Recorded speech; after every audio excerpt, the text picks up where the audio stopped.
बच्चों, तो जैसा कि आपको पता है आपका 10th बोर्ड का जो सीबीएसई का एग्ज़ाम है साइंस का, वो कल 4 मार्च को होने वाला है। तो उसके पहले आदित्य सर, अतुल सर यानी मैंने और सौरभ सर ने आपके लिए कई सारी साइंस के लिए जो है एक्टिविटीज़ हमने बताई थी, आपके रिएक्शंस के बारे में हमने बताया था, है ना, और उसके बारे में फॉर्मूलाज के बारे में हमने बताया था। तो आज अगर हम बात करते हैं डायग्राम की, अगर हम बात कर रहे हैं तो डायग्राम के बारे में आपको बताने जा रहा हूँ। तो सबसे पहले आप स्क्रीन पे देख पा रहे होंगे, यहाँ पर बायोलॉजी का एक चैप्टर है आपके लिए एक्सट्रैक्शन।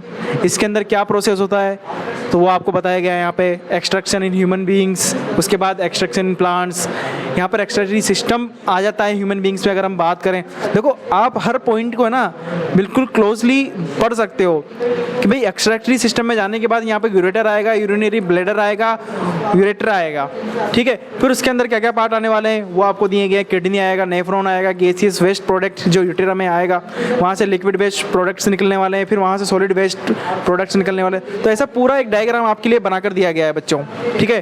पूरा बताया गया है कि यार किडनी में जाने के बाद नेफ्रॉन, नेफ्रॉन के बाद फॉर्मेशन ऑफ यूरिन होगा, फिर वहाँ पे रिमूवल ऑफ यूरिन होगा। तो सारा का सारा यहाँ पे प्रोसेस आपको बताया गया है। इस प्रोसेस को आप पढ़ोगे, लास्ट जो मिनट्स रहेंगे उसमें आपके लिए बहुत अच्छे से स्ट्रेटजी काम करेगी। पूरा साइंस का जो है वो आपका स्ट्रॉन्ग बन सकता है। ऐसे अगर हम चैप्टर की बात करें, नेक्स्ट ट्रांसपोर्टेशन है। ट्रांसपोर्टेशन की अगर हम बात करें, 2 पार्ट में यहाँ पे डिवाइड किया जाता है बॉडी के अंदर से। Transportation human beings and transportation in plants. Human being की बात करें तो यहाँ पर हार्ट, ब्लड वेसल्स, ब्लड वगैरह सब आएंगे, तो ब्लड के अंदर चला जाएगा, फिर वहाँ से ब्लड का फंक्शन होगा। प्लांट्स की अगर हम बात करें तो वहाँ पर 2 पार्ट में वो डिवाइड हो जाता है, वहाँ पर जाइलम में और फाइलम में, ठीक है। जाइलम फाइलम भी अपने अपने 2 पार्ट्स में डिवाइड हो जाता है, जैसे कि आप यहाँ पे देख भी पा रहे होंगे। ब्लड की अगर हम बात कर रहे थे, यहाँ पे ह्यूमन बॉडी की अगर बात कर रहे थे तो ब्लड में जाएगा, ब्लड से फंक्शन ऑफ ब्लड होगा। देखो वहाँ पे पर्टिकुलर लिखा हुआ है फंक्शन ऑफ ब्लड में क्या होगा, transport of nutritions and excretory products, hormones, oxygen, carbon dioxide, regulation of pH, body temperature and protection from disease etcetera. देखो ये पढ़कर भी आप ना अपने क्वेश्चन का आंसर कर सकते हो बच्चों। इससे आपको बिल्कुल क्लियरिटी मिलेगी। ये माइंड में भी ये फॉर्मूलाज जो आपके लिए बताए गए हैं, ये पूरा डायग्राम जो बताया गया है ना, इससे आप अपना है ना पूरा साइंस स्ट्रॉन्ग कर सकते हो, 80 आउट ऑफ 80 तक पहुंच सकते हो बच्चों, ठीक है। तो इसी तरह से आपको हर चैप्टर का यहाँ पर मैं बता रहा हूँ। अभी ब्लड वेसल्स में जाएगा हार्ट से, फिर ब्लड वेसल आएगा तो वहाँ पे क्या क्या आर्टरी सिस्टम्स आते हैं, tubes which take pure blood from heart and to body tissues and veins are the tubes that transport impure blood from the body tissues to heart.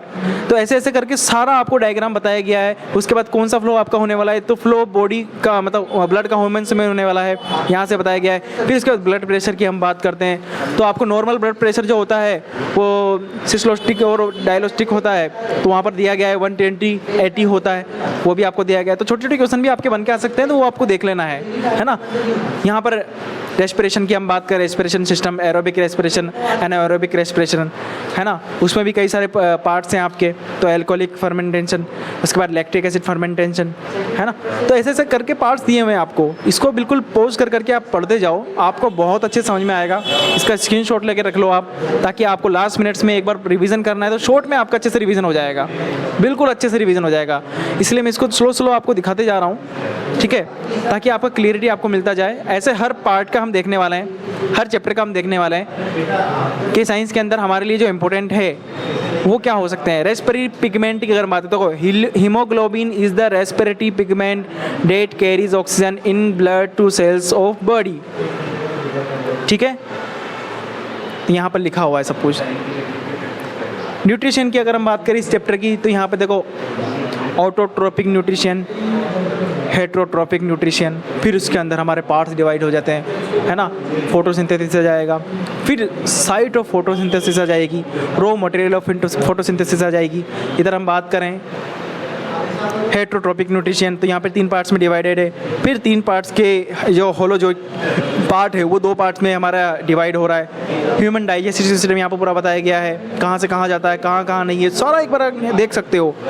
पूरा एक प्रोसेस यहाँ पर दिया गया है, डायग्राम के थ्रू सारा सब कुछ बताया गया है। अगर आपने पूरा नहीं पढ़ा होगा ना तो लास्ट में अगर डायग्राम को याद करोगे तब समझ जाओगे। यहाँ पर मैग्नेटिक इफेक्ट और करंट इलेक्ट्रिक ये आ गया है, इलेक्ट्रिक करंट का आ गया है। मैग्नेटिक इफेक्ट क्या होता है, मैग्नेटिक फील्ड क्या होता है, इलेक्ट्रिक मोटर कैसे काम करता है, इलेक्ट्रोमैग्नेटिक इंडक्शन क्या होता है, सारा सब कुछ यहाँ पर दिया गया है। फ्लेमिंग का राइट हैंड का रूल है, यहाँ पर पूरा लिखा हुआ है। इलेक्ट्रिक जनरेटर क्या होता है, क्या करता है, इलेक्ट्रिक जनरेटर क्या करता है, convert mechanical energy into electrical energy, है ना। तो ये सब यहाँ पर दिया गया है। AC/DC के बारे में बताया गया है, करंट के बारे में बताया गया है, सोलेनॉइड के बारे में बताया गया है, हर चीज़ के बारे में आपको यहाँ पर बताया गया है। फ्लेमिंग का लेफ्ट हैंड रूल जो है वो भी आपको बताया गया है, ठीक है, सारा सब कुछ बताया। इलेक्ट्रिसिटी की अगर कंप्लीट हम बात करें तो इलेक्ट्रिसिटी में 3 पार्ट्स होते हैं, जैसे electric circuit, electric charge, electric current, electric power, है ना। पावर का formula P = VI, R = V²/R, सारा सब कुछ यहाँ पे बताया गया है। 1 किलोवाट हावर में क्या होता है, 3.6 × 10⁻6 जूल होता है, ठीक है। 1 किलोवाट ओम में क्या होता है, 10⁻3 ओम होता है। 1 मीटर ओम में क्या होता है, 10⁻³ ओम होता है। ऐसे ऐसे सब कुछ दिया गया है। जूल का लॉ क्या होता है हीटिंग का, H = I²RT होता है, सारा सब कुछ आपको बताया गया है, ठीक है। यहाँ पर पैरेलल में सीरीज में हमारा रेजिस्टेंस डिवाइड हो जाता है, तो पैरेलल के बारे में यहाँ पे फॉर्मूला दिया गया है और सीरीज के बारे में फॉर्मूला दिया गया है। तो बिल्कुल अच्छे समझ सकते हो बच्चा। R = ρl/A होता है, where P is resistivity air of conductor होता है, ठीक है। ओम्स लॉ आपको बताया गया है। यहाँ पर बात करते हैं human I and the colourful world. Human आई की हमें पूरा आ जाएगा आपके लिए। ह्यूमन आई का पूरा दिया गया है कि क्या क्या उसके डिफेक्शन होते हैं, मतलब विजन में डिफेक्ट हो सकता है, वो हो सकता है। स्ट्रक्चर एंड फंक्शन दिया गया है। यहाँ पर रिफ्लेक्शन की बात करें तो प्रिज्म आ जाएगा, एटमॉस्फेयर आ जाएगा, है ना। लाइट का स्ट्रक्चर मतलब लाइट का फैलना, उसके बारे में आपको पूरा बताया गया है, पूरा बताया गया है। लेंस, आइरिस, प्यूपल, रेटिना, सारा सब कुछ बताया गया है। रेनबो एप्लीकेशन, डिस्प्रेशन एप्लीकेशंस के बारे में, ऑप्टिकल नर्व के बारे में बताया गया है। तो इसको एक बार पढ़ो आप, यहाँ पे स्क्रीनशॉट लेके पोस्ट करके पढ़ो अच्छे से, ठीक है। लाइट की हम बात करें तो उसमें रिफ्लेक्शन होता है, तो लॉ ऑफ रिएक्शन क्या होता है ना। मिरर होता है, कॉनकेव मिरर क्या होता है, स्पेगुलर मिरर क्या होता है, कॉन्वेक्स मिरर क्या होता है, सारा सब कुछ बताया गया है। प्लेन मिरर क्या होता है, मिरर ही क्या होता है, कुछ भी पूछ सकते हैं आपको। यहाँ पे सारी इमेजेस दी गई है, नेचर ऑफ सारा इमेज दिया गया है कि कैसे कहाँ पर कोई ऑब्जेक्ट कहीं रखा हुआ है, C एंड F के बिटवीन में रखा हुआ है तो कहाँ बनेगा, F पे रखा हुआ है, C पे रखा हुआ है, अगर अपना ऑब्जेक्ट कहाँ बनेगा, अपना इमेज, सारा बताया गया है।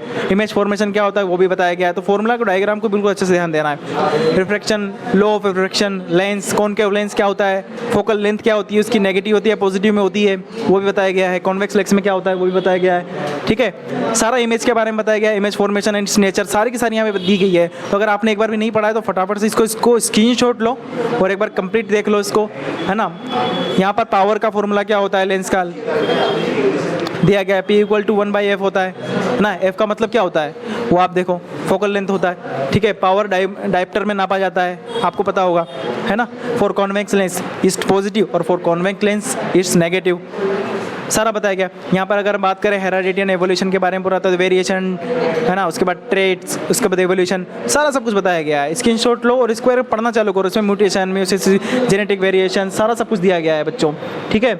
आपको सारा के सारा चैप्टर में डिस्क्रिप्शन ये मैं डाल दूंगा, घबराने की जरूरत नहीं है, तो आपको सारा सब कुछ पता लग जाएगा, है ना। यहाँ पर एक चैप्टर के हम बात कर रहे हैं, हाउ डू ऑर्गेनिज्म रिप्रोड्यूस, तो इसमें सारा दिया हुआ है आपका, सारा जो 10th का पूरा साइंस का है, सारा सब कुछ दिया गया है। तो बेटा इसको पढ़ो एक बार, इसमें सारा सब कुछ। Control of coordination, control and coordination में क्या क्या होता है, nervous system coordination, humans coordination, plants, फिर प्लांट्स के बारे में पूरा बताया गया है। एनिमल में क्या हार्मोन्स होते हैं, प्लांट में क्या हार्मोन्स होते हैं, इधर न्यूरॉन, सिनेप्सिस, सबके बारे में बताया गया है। ब्रेन के बारे में बताया गया है। कार्बन एंड इट्स कंपाउंड के बारे में तो आपको सौरभ सर ने बताया भी है, 2-3 चैप्टर के बारे में तो आपको एक्टिविटीज़ में और फॉर्मूलाज के बारे में बताया भी है, तो उसमें भी आप कर सकते हो। पिछली वीडियोज़ नहीं देखी तो वो भी देखो।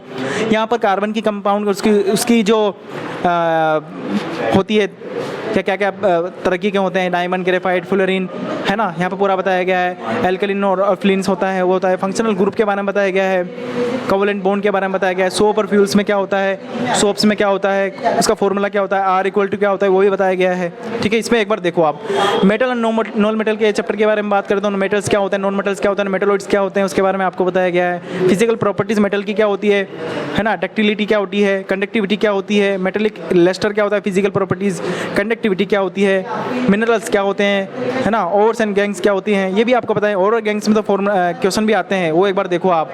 कंसंट्रेशन ऑफ ओर क्या होता है वो आपको पढ़ना चाहिए। यहाँ पे पूरा डायग्राम दिया गया है इसको। Metals of high reactivity, metals of medium reactivity, metals of low reactivity, सारे के सारे इसमें दिए गए हैं कि प्योर मेटल कब आएगा, है ना, कैलकुलेशन कब होगा, रोस्टिंग कब होगा, रिफाइनिंग कब होगा, सब कुछ बताया गया है इसमें। बात करते हैं एसिड बेस एंड सोल्ट्स की। pH कितना होता है इसका, एसिड का, बेस का कितना होता है, नॉर्मल आपको पता ही होगा। सोल्ट के बारे में बताया गया है, इसमें स्ट्रॉन्ग बेस कौन से होते हैं उनका फॉर्मूला पूछ सकता है। वीक बेस के बारे में पूछ सकता है आपसे, वीक एसिड कौन से होते हैं, स्ट्रॉन्ग एसिड कौन से होते हैं, डाइल्यूट एसिड कौन से होते हैं, कॉन्सेंट्रेटेड एसिड कौन से होते हैं, कास्टिक सोडा का फॉर्मूला आपसे पूछा जा सकता है, ब्लीचिंग पाउडर का, बेकिंग सोडा का, वॉशिंग सोडा का, ठीक है।